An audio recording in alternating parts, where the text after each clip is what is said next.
What is going on, everybody? And this is your boy JC from JC Sports Talk. And tonight I have with me a special guest to go over yesterday's game, a little bit of recap, and to jump into this upcoming matchup, joint practice with the Miami Dolphins. Without further ado, what is going on, Mr. Matt Rodgers? Introduce yourself and just let them know a little bit about you.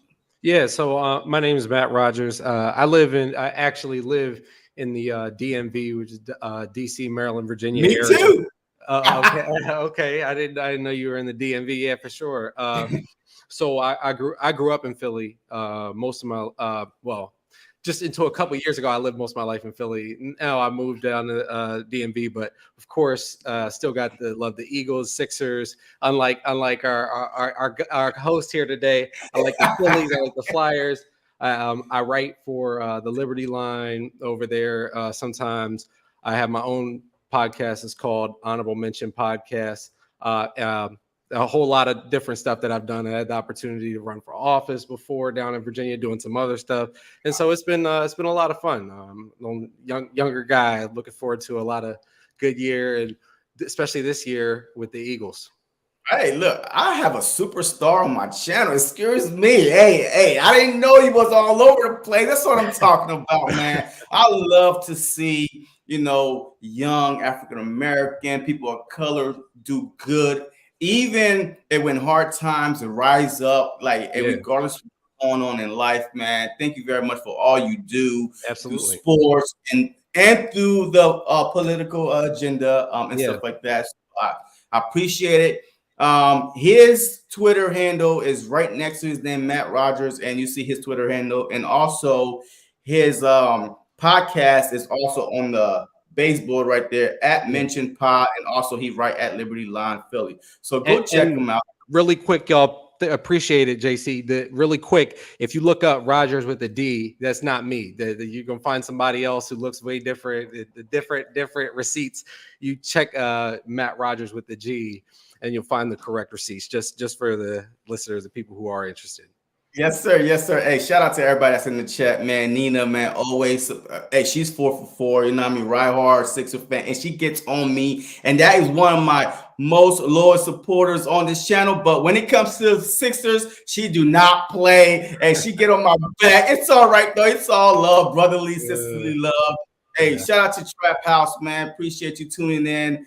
Richard, appreciate all y'all tuning in on Facebook. Please come over to YouTube, hit that like button for your boy, and make sure you hit that subscribe button and go follow my guy, Matt Rodgers. So without further ado, man, let's get into it, man. So yesterday we had the battle of the backups. You know what I mean? Philly was playing their backups. The Browns was playing their backups. Philly squeaked by 21-20. What are some positive and some negative that you took away from yesterday's matchup? Well, of course, you got to start with the play that everybody has probably seen 6, 7, 8, 9 times now. Yeah. The Devin Allen play. You definitely got to take some positives from that, because I talk with a lot of guys, beat reporters all the time, and they agree with me. When you watch him in camp and in the open practices, he wasn't looking as fast. You talk about Olympic hurdler. And crazy fast guy, almost breaking world records. And when you saw him with the pads on, he looked way down, but he was flying yesterday. So that was definitely a positive. Got to take away a positive with Deion Kane, the wide receiver, number 85.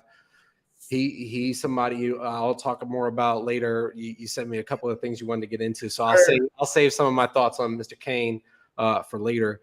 And I think that Kayvon Wallace looked respectable, looked decent out there, which is pretty much what you need him to look like, because Marcus Epps has turned into a player that seems to be in the right spot all the time. When you watch them play, Marcus Epps is in the right place. So you don't want, and no disrespect, Aunt Harris, if you've listened to this show or another show that I've been on, I'm not trying to disrespect you. I think the Eagles, should play you in big nickel.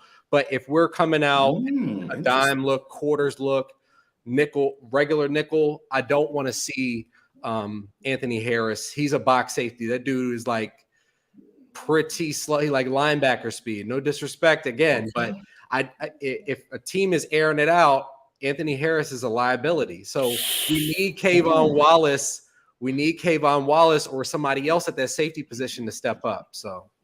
Wow. Has Kayvon showed you enough to take No, over that spot over Anthony Harris? So, I mean, no. you're that safety we picked up from what the 49ers, I believe, and Tart. Tart. Yeah, Tart Yes. has played okay through camp. Again, you don't in the preseason and camp, you don't really get to you don't he doesn't get to show what he does best, which is, he lays the wood. He's a human hit stick. And so Yeah. you don't want him really, smacking dudes in practice. So I get that, but at the same time, you're going to go into, unless the Eagles go and pick somebody up in week 1, it's going to be a question mark. Now the question might get answered 3-4 games but no matter what, as a fan and as somebody who watches other teams, tries to legitimately look at what people are doing. What's up, Burgang? By the way, I see you, man. I'm concerned. I'm concerned about that safety position, long and short. So, all right. So I know last year, I mean, we had an okay safety in McLeod, and Epps came in or whatever. But last year, our kryptonite was that freaking corner. Now we upgraded at corner. I mean, would that make you feel comfortable if our corners are doing, especially in the slot with Maddox, with Bradbury, with Slay? I mean, how They're important legit. is that safety position then? Like, I mean, you have some legit corners all across the board. So if you need your safety to constantly, not be covering their ass, that means our corners or our front is not getting to the quarterback in time. And I think that will be the remedy to that. Gannon and the 4 or 5 man fronts, they're going to have to get to the quarterbacks quickly. They're going to have to make plays because yes, they are. They are top 3 right now on paper corner unit in the league. Facts. Period. Yes. So they are fantastic, but they're human. So they're going to get tired. A guy's going to have to go out 3, 4, 5, 6 plays.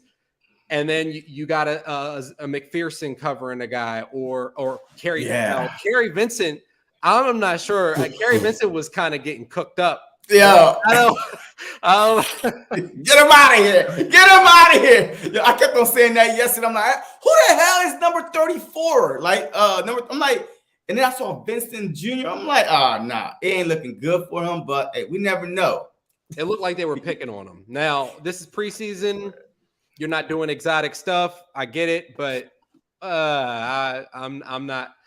Yeah. So if one of those guys has to go out, then you definitely have to rely on the safety, and you got to play with the 11 guys. You got to use all 11 guys. Sometimes you want to bring a fire blitz if the safety is getting burned. I mean, Anthony Harris. Go look at the Washington Commanders game, the second game last year. McLeod came up with the interception at the end. But those slot receivers were picking us apart, and it were. So that's the biggest question mark headed into the season for me. Okay, all right. So before we move on, so we did see Davis and Dean play yesterday. So Richard, have a question. What are your thoughts about Dean progress so far? Because yesterday, I didn't hear his name a lot. I don't know how long he played. So I mean, talk to me about Davis and Dean from yesterday's production. I think they got a huge steal. I think he's going to be a fantastic player. I think in the second half of the season, he'll continue to make progress. They seem to be able to develop these linebackers in the starting level. I mean, Alex Singleton was starting for the Eagles. He was our best. He was our best linebacker. He was serviceable. If they can do that, then I'm sure that they're going to put it together with Nakobe Dean. But what I saw on film yesterday and when I was watching in the game, if the linebackers don't clog it up, if the linemen don't clog it up and allow him to come downhill, if he has to scrape along the edge, it's not looking good. So right now, right at this moment, I haven't seen Nakobe Dean be somebody I'm hearing great things about TJ Edwards, about a whole other guys where Dean will get in sometimes when the regular season starts, but I'm not expecting to see Dean, but 10, 12 times a game anyways, to be honest. All right. Who would you be your starting linebackers? If the season would start right now, who would you Who would you have on the field as your starting linebackers? I got to go with you. Three. You want me to go in a base? I guess a base. Yeah. Okay. Yeah, base defense. Probably T.J. Edwards for sure. Yeah. Kaiser White. Hassan Reddick. They're playing both ways. He's more of an edge rusher type thing, like a hybrid type. But I mean, I can see. I saw Patrick Johnson. I'm hearing good things about him as well. Davion Taylor was really good before he got hurt last year. I hope that Nakobe Dean will be and is. I know that he's very talented. I mean, you don't win that award that he won in college last year for nothing. So facts. But I don't know if they need to rush it with him. Yeah. I mean, I agree. I mean, I've been like throughout the whole camp, I've been hearing a lot about TJ Edwards, and Nakobe Dean. Like, I wasn't one of those guys that was like, hey, he's going to play from the jump. I think Davis and Dean is going to be worked into the rotation, and sometimes throughout the season, they might get some. They might start a few games, but from the jump. I think a Kaiser White for sure. I see T.J. Edwards, Hassan Reddick. It depends how they use him. I mean, is he going to be more of a rusher or a drop back, a linebacker? So all depends what package JG want to run. And I could see sometimes you have Kaiser out there, TJ out there, Hassan out there, could be Dean out there. So all those four of those guys could be out there. So all depends what package Jonathan Gannon want to run and how aggressive and how much speed he want on the field at certain times. Absolutely. So all right, so let's go about the whole Miles Sanders, the Kareem Hunt's situation. Miles Sanders have been basically he missed about 5 practice already, preseason game. How worried are you about Miles Sanders being on this team, and also should the Philadelphia Eagles go out and explore trading for a running back besides Kareem Hunt or Kareem Hunt himself? I think so. Take your question in 2 parts. I'm worried about Miles Sanders because I think he seems like a good guy, Pennsylvania guy. Yeah. He seems like there's some talent in there. So I always want to see him succeed. He's a player that I root for personally. I'm worried about this hamstring, the continued inability to trust that Miles. It's already a position that has been devalued. The Eagles devalue the position more than anybody. And so that gets into your second question. If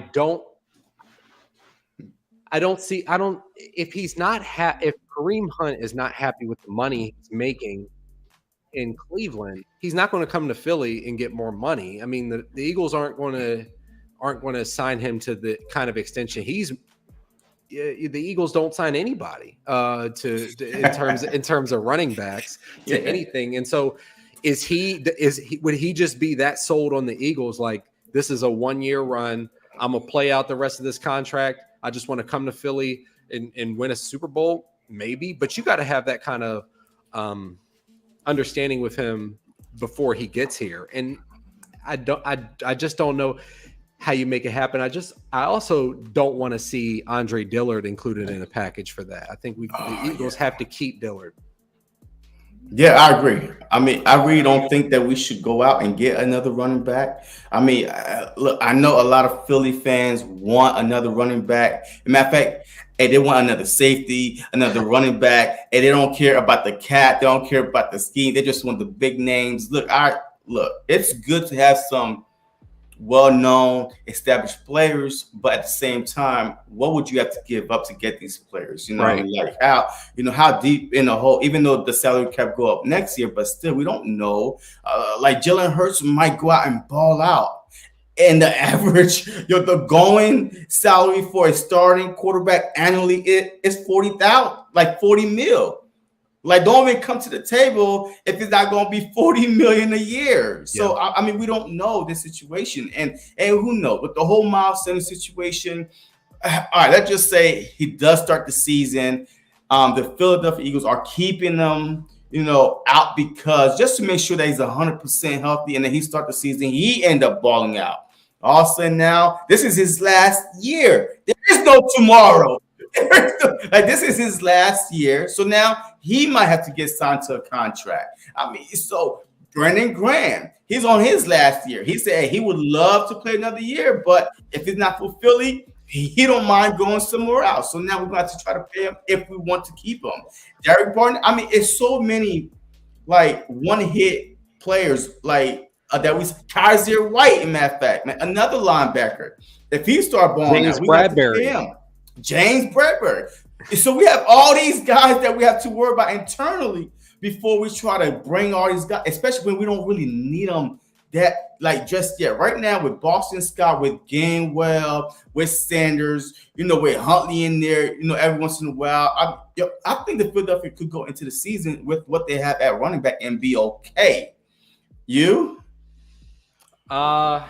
Yo, you trying to get somebody or no? I think they need to get somebody. I think they have 3. I don't know how you the numbers to get to 53 are always difficult, but am I what I'll ask your question differently. I'll give you an answer to a question you didn't ask. Okay. I would give, in terms of grading that position group, the running back position group, it's a B- group. Maybe C plus. All because of what? Miles Sanders, you don't know what you're going to get. Is he going to play? Is he not going to play? Is he going to catch the ball? Is he not going to catch the ball? Is he going to hit the holes? Kenny Gainwell, is he not going to catch the ball? Boston Scott, is he a durable every down back for 17 games? Absolutely not. So you have nobody in that group that I would say I expect to make a Pro Bowl. I would be shocked if any of them made the Pro Bowl. Oh.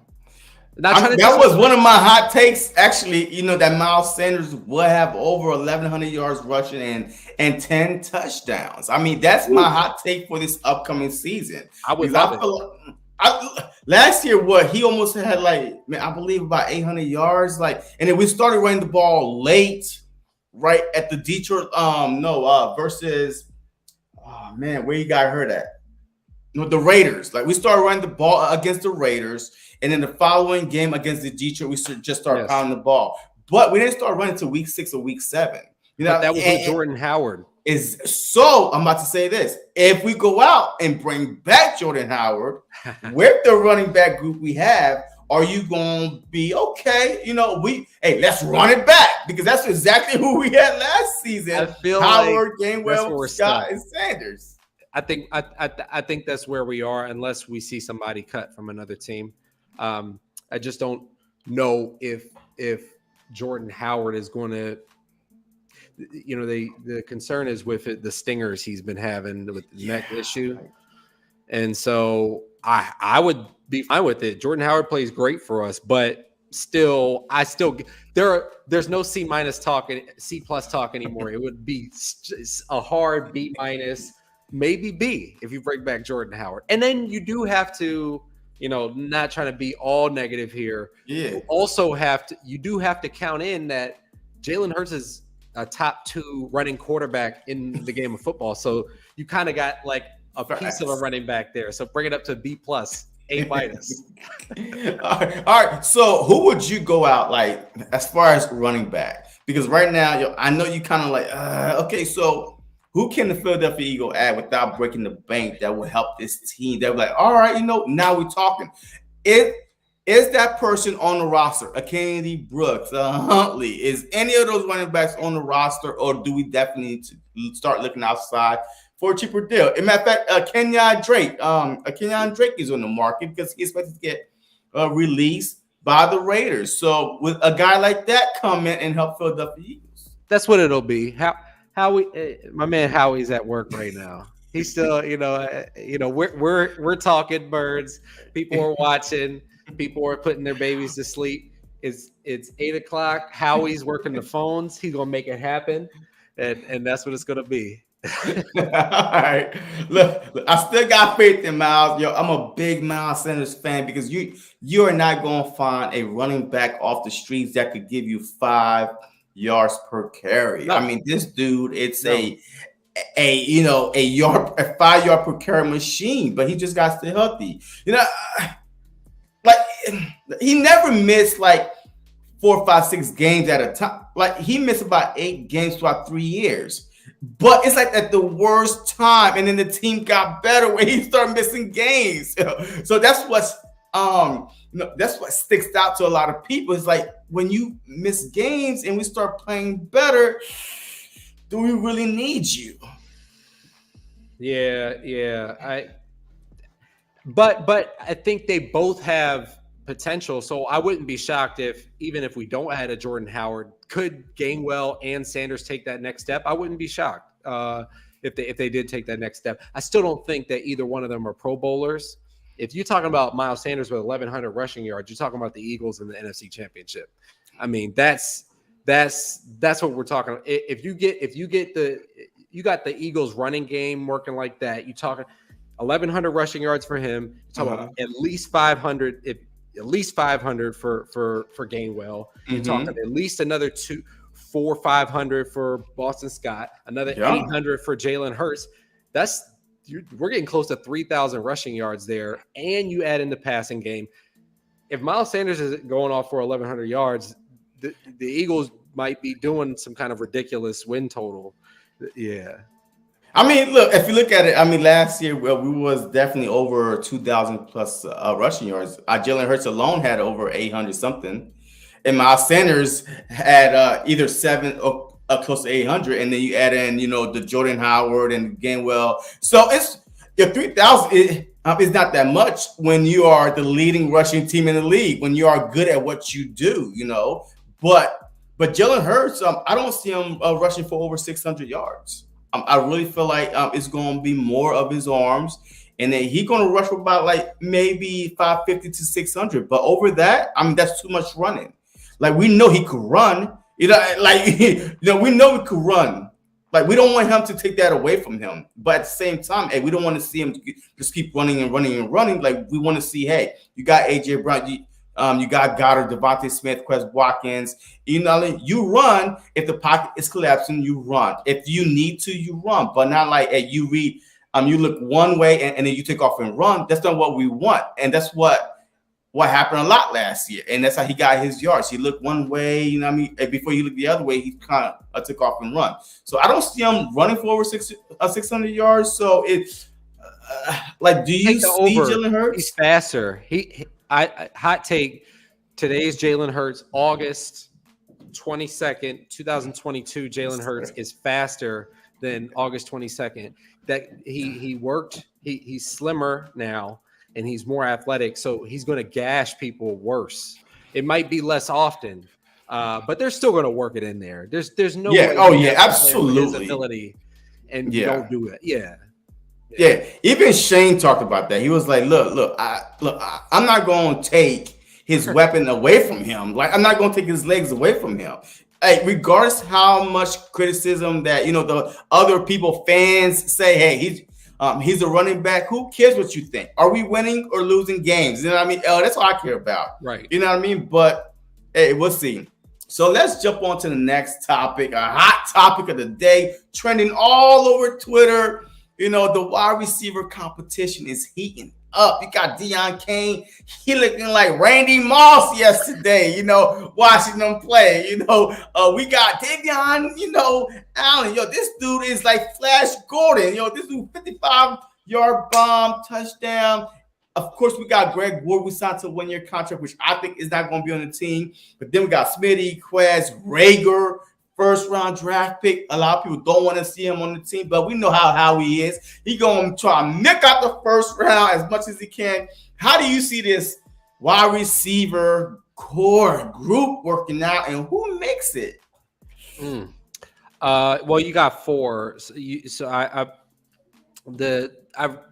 put this out there, but basically I believe there's 6 people competing for 2 spots. Now, there are 4 spots that are on lock. You got AJ Brown, Devontae Smith, Zach Pascal, Quez Watkins. Those guys are on the team no matter what. You got 2 spots. You got Britton Covey, Devin Allen, Deion Kane. You got Greg Ward Jr., you got John Hightower, and you got Jalen Reagor. And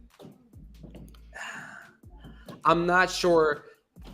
When I saw them trade J.J. Arcega-Whiteside, I was thinking, okay, this kind of is signaling to me that the Jalen Reagor, they're more likely to be willing to move on from Reagor. Now, I'm hearing good things about Reagor in camp this year, and I hope that if he's on the team that it's sustainable.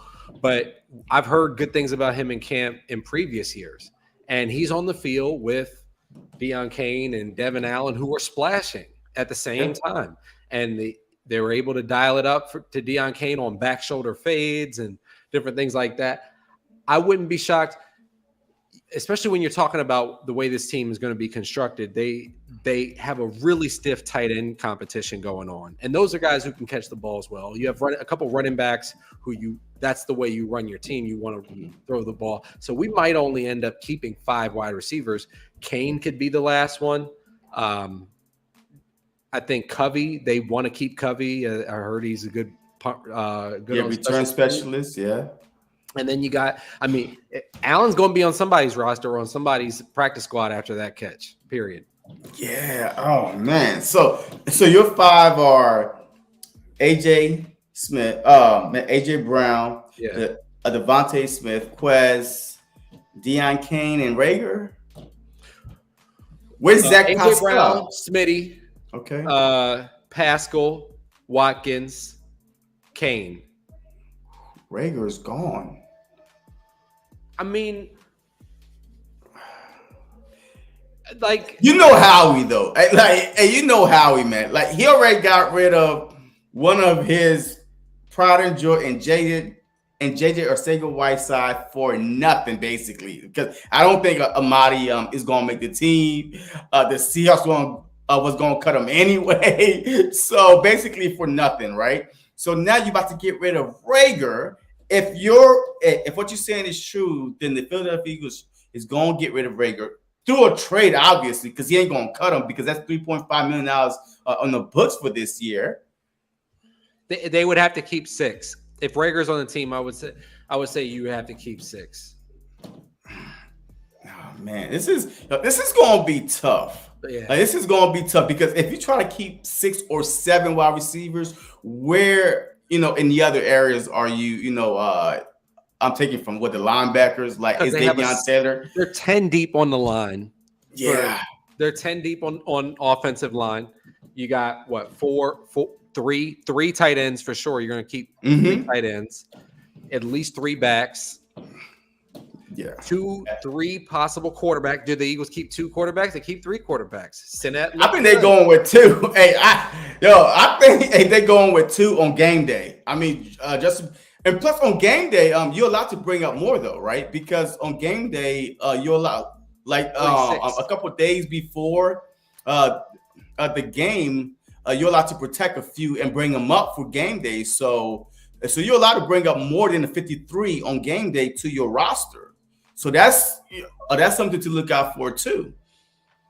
If you put them on the practice squad, the question is, are they going to stay on the practice squad with the tape being out there, with the Deion Kane being, tape being out there, with Devion Allen tape? Are these guys going to be on the practice squad? Are they going to clear waivers and the Eagles say, hey, come on back? Or is another team, that's wide receiver depleted is going to go after them? And that's why I'm starting to lean to the Eagles keep 5 wide receivers, 4 tight ends, because that tight end group, 4 tight ends, best catches. Yeah, you obviously had Dallas Goedert. That's not even a conversation. Yeah. Jack Stoll, they like Jack Stoll a lot. Yep. Togi, I heard he's had a strong camp. Richard Rodgers is out there. Then you drafted Grant Calcaterra. So out of that, even if you get down to 4, one of those guys got to go. And Richard Rodgers is gone. Richard Rodgers is like Jordan Howard, man. And ain't nobody gonna sign him. Jordan Howard and Richard Rodgers to me are like The super practice, the veteran practice squad. Y'all don't got to show up to practice. Basically, hey, whenever you need somebody, come on back, come on here, because they're always on the practice squad. Nobody ever signed them. So I think that Richard Rodgers is on the practice squad. He's been in the league for a minute. Like, he was in Green Bay for a while, and then came to Philly, like, on and off, on and off. So I think Richard Rodgers is definitely on the practice squad. But Dallas Goedert, Jack Stoll, Grant Calcaterra, yeah, he's definitely. I think he's going to be the third. I really think that they're going to dress 3 on game day. I mean, Goddard, Stoll, and Calcaterra. That's it. Yeah. No toe guy. No.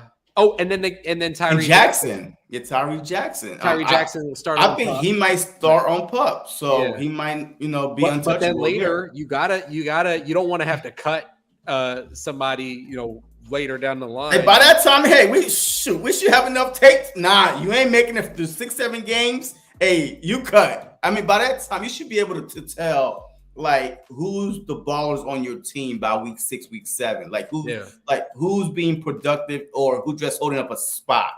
And who knows? Like, injuries happen everywhere. Like, a special team member get, injured. Boom, you put him on PUP, and now you bring somebody off. Yep. PUP. So, it's just one of them things. I can't wait to see how it plays out. But this, like, I think Covey, our special teams right now is the weakness on this team. Like, you saw the Dallas Cowboys, man. I was begging the Philadelphia Eagles to go out there and grab Turpin. I watch him play at the Generals, man. That's my team, New Jersey Generals. I'm like, this dude won the MVP for the USFL. This dude was that good. But he's small. At least bring him in for camp. I was talking with guys during this USFL season. Of course, it's not comparable. It's not the same, but it's at least worth. You're talking about a 90-man roster. Bring them in. Bring these guys in and let them compete with folks. They definitely can. That dude is going to be on the team. He's going to make a play this season. Yes. Oh man, this is interesting. Rager, to me, he's a lock. You know what I mean? After how we got rid of one, look, I know you don't want to hear it. I know a lot of Eagle fans, they was bashing me yesterday, but what we want versus what Howie does is totally different. This offseason was like a genie in a bottle type of, offseason. You got your linebackers, your defense line, your corners, boom, boom, boom. Hey, he ain't going to give us everything we want. Hey, we got rid of JJ. We wanted that happen. You think that Howie Roseman is going to swallow his pride that much and get rid of his first-round draft pick? Two top receivers he's just going to get rid of same off season? Come on now. We want something, but Howie is something else. So they got to keep 6. I don't think you cut Covey, who could be a good punt returner, or Kane, who could be a good, backup wires. He could back up Pascal or Quez Watkins, because remember, when you're talking about this, it's nice to have names on a roster, but you actually have to slot these people into position to run plays. And who is Jalen Rager running as the backup to? AJ Brown? Okay. You really don't want that to be the case, though. To be him to be running AJ Brown's routes. He's not running Devontae Smith's routes. He can't run those routes. No, he's in the slot. Him and Quez are. I mean, they're gonna. Him and Quez and Pascal, it's like those three, all together. It's kind of like, okay, different packages. Rager could run the a wide receiver screen, the sweeps and stuff like that. I mean, that's what, the gadget type of wide. I know you don't want to hear this, man. I know it's a tough conversation to have, but Howie Roseman, man, unless he's trying to trade Rager this offseason into the Ravens, that they said, hell no, we don't want him.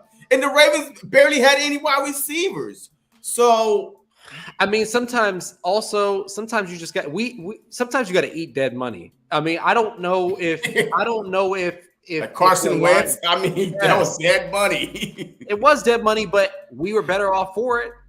We became a better team getting rid of and having to pay him. So yes, it kind of stinks, but at the same time, sometimes you just made the wrong call. I mean, I made this argument before because it's like you can't build your team based on where they were drafted, because that means that you're going to cut Jason Kelce, who was a 6th-round pick. If he comes out and he's a stud, Quez Watkins was picked later. All these guys aren't exactly, top echelon, but they turned into that. And so because in the reverse it happens, it's not that much money. Yeah, 3.5 sucks, but that's money that you save because y'all cheap on running backs and you want to keep running out, whoever, because you got Jalen Hurts and that amazing offensive line. They keep getting away with it, and Washburn and all that. So just eat the money, keep Kane, keep Covey or Allen. Yeah. You're right. You're probably right. But the right call is not going to happen. Absolutely. Hey, everybody agree with you, Scott. He was like, hey, I want Job to stay, Kane, the track star, Allen, and get rid of Rager. I mean, that's what everybody want. Everybody want Rager to be gone. What we want is not what we look. We got enough this offseason. If we wanted a linebacker, we wanted a corner. We got a line. We got enough this offseason. I would say, you know what? Bump that. I don't give y'all enough. And no, go sit down, watch my magic work in Rager. Hopefully this is his 3rd year, and let's see what happens. But, and we'll see what happens, man. If Rager's at the parade, whatever. He probably made a play or two, whatever. At least his mindset is different this year, yes. Right? His mindset, he's talking to the media, and he was like, hey, I know I got to fight for my job. Ain't nothing going to be handed to me, this and that, compared to last year where he wasn't talking to nobody mentally. I mean, this dude has suffered so much death since he's been in the league. I mean, like, he's only 23 years old. Like, and that's what we're forgetting. Rager is only 23 years old. And to go and to be a football player and to have death in your family, especially the social media era where every drop pass, man, there's a meme about you. Like, hey, when he dropped that pass against the Giants, the crime, Michael Jordan, this dude had to deactivate his Twitter account. It's tough, but he's only 23 years old. Like, a lot at 23 years old are still living with their parents. They're still in school. This dude been in the league for 3 years now. Like going on 3 years. So he's still young. I just think this is his year, but let's move on. Eagles, Dolphins, joint practice this upcoming week. Last week, we went against the Browns, and Jalen Hurts was throwing bombs over Baghdad. This dude was throwing touchdowns, and he was making the Browns defense look foolish. What do you expect this upcoming, joint practice with a better defense, by the way, a better secondary, in the Dolphins, a lot of different, they're trying to play mind games with you, like cover zero, and then when you snap the ball, it all drop back like we saw last year. What do you want to see and hear from the Philadelphia Eagles coming out this joint practice? I want to keep Jalen and the rest of them in bubble wrap on the offensive side. Just let them go out there and juggle like you saw Richard Rodgers and Dallas Goedert yesterday. And for the defense, I want them to be going full tilt though. I want to see picks on picks. Tua is at least probably right in the middle of the kind of quarterbacks they'll end up playing this year, and I want to see them dominate this guy. I don't think that Tyreek Hill went to Miami to be successful. I think he went there for the money, and I think all this cap is really getting on my nerves. That he keeps putting out there about Tua's more a better quarterback than Patrick Mahomes. I want to see like I'm retweeting Eagles beat writers, whoever, send it to me. I will retweet every tweet this week about Tua throwing a pick at practice. Because it's going to happen, by the way. Yeah.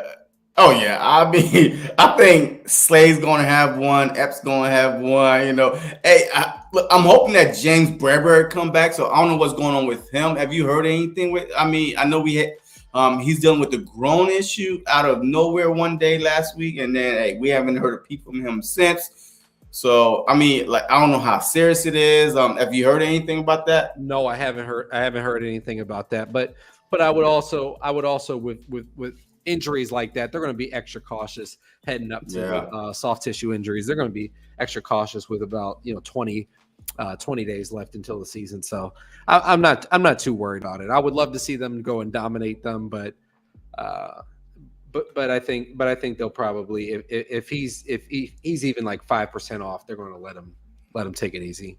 All right, so before I go, Scott Jackson was like, don't underestimate the Dolphins. They decent here in Florida, but Tua is a bit better now. But Hurts is by far showing more growth. But I want to see more of Carson Strong and plays. I still don't like Reed. That third, he's awful. Reed Senate. So he want Carson to stay over Reed Senate. I mean, Carson Strong been looking bad. Got to be honest.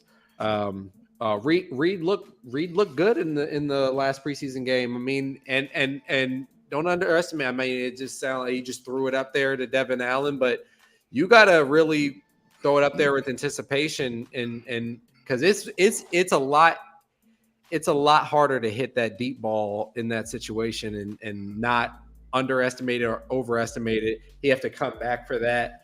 I think I think there is a 0% chance that Carson Strong makes his team over Reed Sinnett. I don't even know if Reed Sinnett makes the team, to be honest, but definitely not Carson Strong. wow. So that means right now we only have, let me see, Hurts, Minshew, Senate, and Carson. Was there somebody else that we got? So if those two don't make it, but then we only keeping two? I'm not sure. I'm not sure the Eagles. They practice squad, of course. Yeah, the practice but I squad, don't know. Sure. It'd be great to be able to keep them both maybe on practice squad, but that's a different discussion. Than the 53-man roster. I'm not sure. I would not keep Carson Strong on anybody's 53-man roster, to be honest.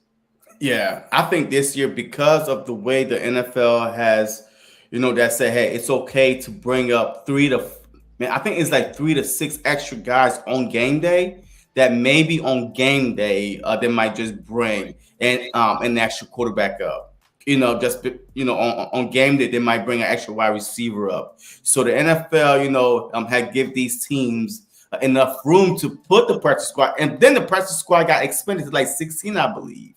So now it's more players on the practice squad now. So, I mean, there's always chance that a lot of these guys don't make the 52-man roster, but still every Sunday have different packages come in from the practice squad. Absolutely. Yeah. So, but look, I mean, I just want to see if Jalen Hurts could have the same amount of success that he did against the Browns, against this aggressive Miami, defense, especially the secondary. The secondary with Byron Jones and also Xavier Howard. Yeah, Xavier Howard. That's going to be a great matchup with A.J. Brown. So, I want to see that matchup. So, I want to see, because there is no preseason game, because we all know that they're not going to play the third preseason game. Nick Sirianni was like, hey, that is their preseason game. The joint practice is their preseason game. So, I just want to hear some good stuff coming out. At least give us hope to go into the season. Okay, we did good. So far, Nick Sirianni is undefeated, in joint practices. Yeah, I mean, I don't know how much stock you want to put into it, but it's more than preseason. It's more than preseason, like you said. Yeah, so, but we'll see what happens. But as far as the defense go, I definitely want to hear the exact same thing I was hearing last week, how our defensive front was getting after the quarterback. Their last joint practice, one of the beat reporters wrote that the Browns offense was negative 10 yards at one point. You know what I mean? So they couldn't get past the Eagles defense. So that's what I want to hear. Some positive stuff. And then we go in, with the 53-man roster and see who makes the team. But definitely, but Carson Strong, he's not going to make the 52-man roster. He's a practice squad type of guy. Oh, yeah. And Minshew, his spot is secured. And we're lucky to. You know what? Yesterday, I believe They left Minshew in there for a whole half because they know what they have in Minshew. You know what you have in Minshew, but why leave him in there for a whole half? You know why? That's what I'm saying. How he's at work. I told y'all earlier how he wasn't. Yo, I said that yesterday. I'm like, yo, I'm telling you, Minshew is looking good out there because another team, maybe the Browns, who knows? Because we never know. But we'll see what happens. I saw it. So Cilio, I don't take everything Cilio says so seriously. You can't. But Cilio put out there about 30 minutes ago, an hour ago, would you accept this trade? And it was so lopsided. I saw it. It was like Kareem Hunt and second-round pick, right? Yeah, we got a second-round pick and Kareem Hunt. What are you smoking? For Minshew. Like, what are you smoking? Like, I'll take that too. Everybody would take that, right? Come on, and you get Kareem Hunt and you get a second. So that means they would have 3 seconds, 3 first. I think some of these beat writers, man, they just be putting stuff out there that I'm like. That's why I'm saying you can't, especially like Cilio is a fun show to watch every now and then if you just want to, pass some time.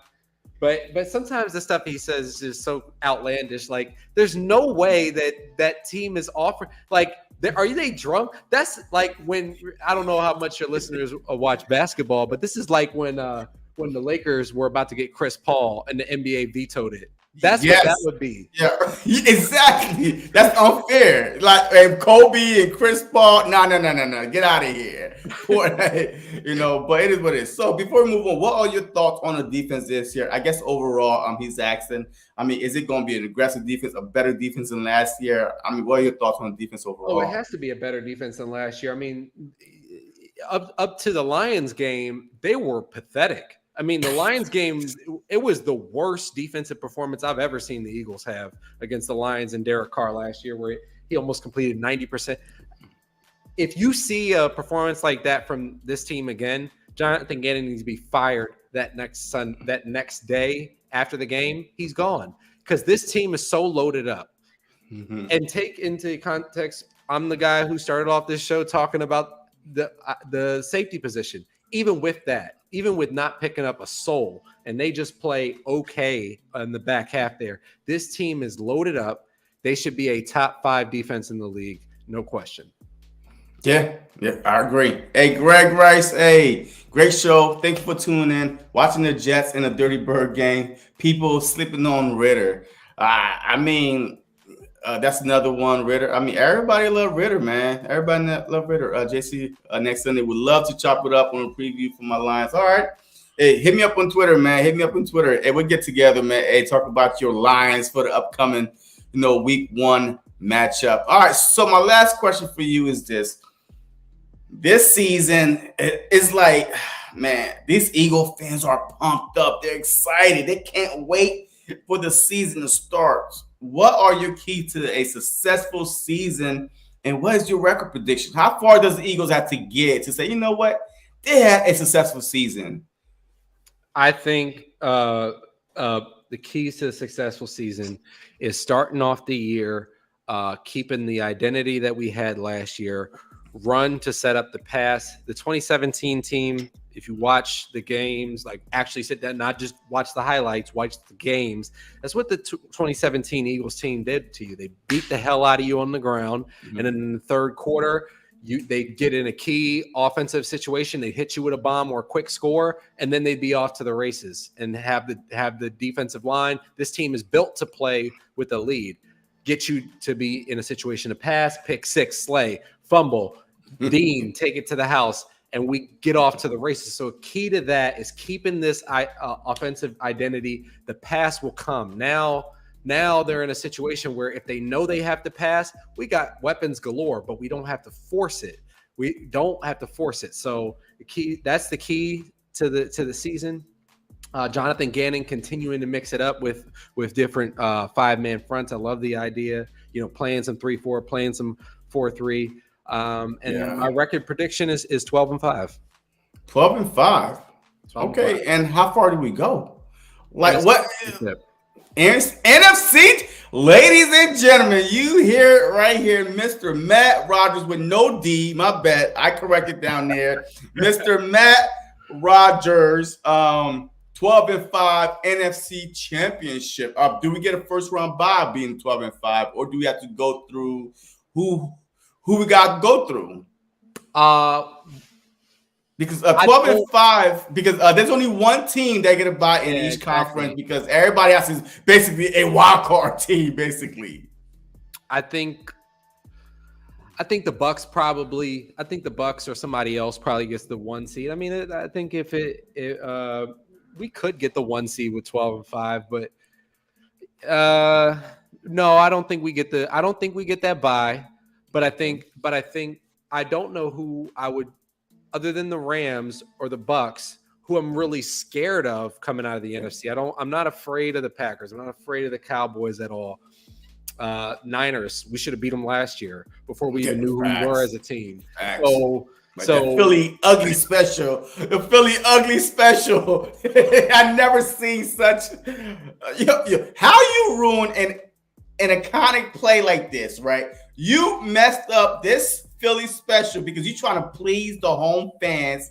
Nick Sirianni and Timmy have grown over each game, and thank God this year, like he came in just like Jalen Hurts, more mature, more confident, like they know their identity, who each one of them are. I love the way he's talking, he's leading. Ain't no more Philly special, all right? No more Philly special. Hey, you're doing a great job with your flower speech and all the other stuff. Thank you very much. Hey, shout out to Tia, man. Great show tonight. Listen to that word. Go Birds. I appreciate you for the $5 super chat. Thank you very much. Shout out to JC. Birds. Yes, sir. But yeah, so hey, look, I appreciate you coming on. Oh, matter of fact, my record prediction is this. I would drop a video like on every team, with their upgrades. There is no easy win this season. Even the Lions, they had a good draft. Yes. And last year, besides us, every game they played was competitive. Yeah. And they finished the year by beating the Cardinals and some other team, I believe, that was ranked up there. So there is no easy win. Yep. So I'm not going to the season with 14-3 mindset, 50-2 mindset. I'm going, look, minimum is 10, maximum is 12. You know what I mean? So I'm in between, like the max we should win. Well, we're in the playoffs. Yeah. We're in the playoffs. Yeah, that's what I'm saying. We are in the playoffs. How deep we go? Look, it might be a special year. First round bye, who knows? Because I think the Packers is going to take a step back. Even the Bucks. They're going to take a step back. I mean, they're not like their whole offensive line is decimated, and every day you be hearing worse and worse. I thought that Tom Brady left after his last center when they're like, oh man, you know what? I'm gone. He went to a Mass Singer. He said, "Bump this, I'm gone." But yeah, he's back now. So I'm not even afraid of the Bucks this year. So not. Like there is no scary team this year at all. Unless you're in the AFC West. But we're not. We are NFC. So in the NFC, there is no scary team. I love the way this team is built in the trenches with the young talent, with the right amount of vets, with the right coaching mentality, with Jonathan Gannon, with Vic Fangio, right? He's been at practice on Jonathan Gannon ear, like I love it. Like we don't know what they're talking about. He'll be our defensive coordinator next year, y'all. That's what I'm saying. Like I'm pretty sure he's not talking to Gannon about the offense, and he's telling me, "Hey, this is the blitz practice you should run. You should do this. You should do that. If you want to get a head coaching job next year, JG, listen to me.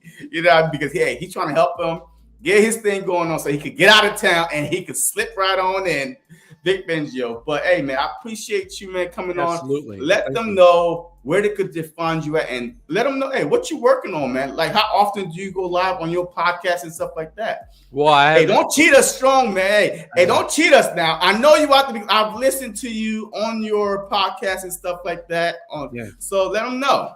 Yeah. Thank you for having me on. First off, it's always fun to be on live. I actually don't do live on my own show, but I always have so much fun when I go on other people's shows and they got the live and they got the people who are like in the moment giving you the information. some feedback and all that. You can follow along at my personal page is Politidope, which is POLITIDOPE. Over there, that's I'm on Twitter and Instagram over there with that. And then on the podcast side is Mention MENTION POD, which is Mention Pod, and then Honorable Mention _podcast on Instagram. I write a lot of stuff over at Liberty Line. A little bit connected, 5E over on LinkedIn, and on the political side as well. But I love covering sports, and I love talking with cool people like JC and great feedback. Thank you all for showing support, and the $5 from my man JC. He got some more swag, man. He got the Weapon X. He got the yes, sir. Weapon X, the bird with the light eyes. Hey, you know what? You get the spinny. For the viewers, if you're just listening, you're missing out on the little spinny thing. I don't know where you get that, but my man JC got it. Yes, sir. Yes, sir. Appreciate it. Trey, thank you, bro, for tuning in. Great show. How much we'll see Jordan Davis?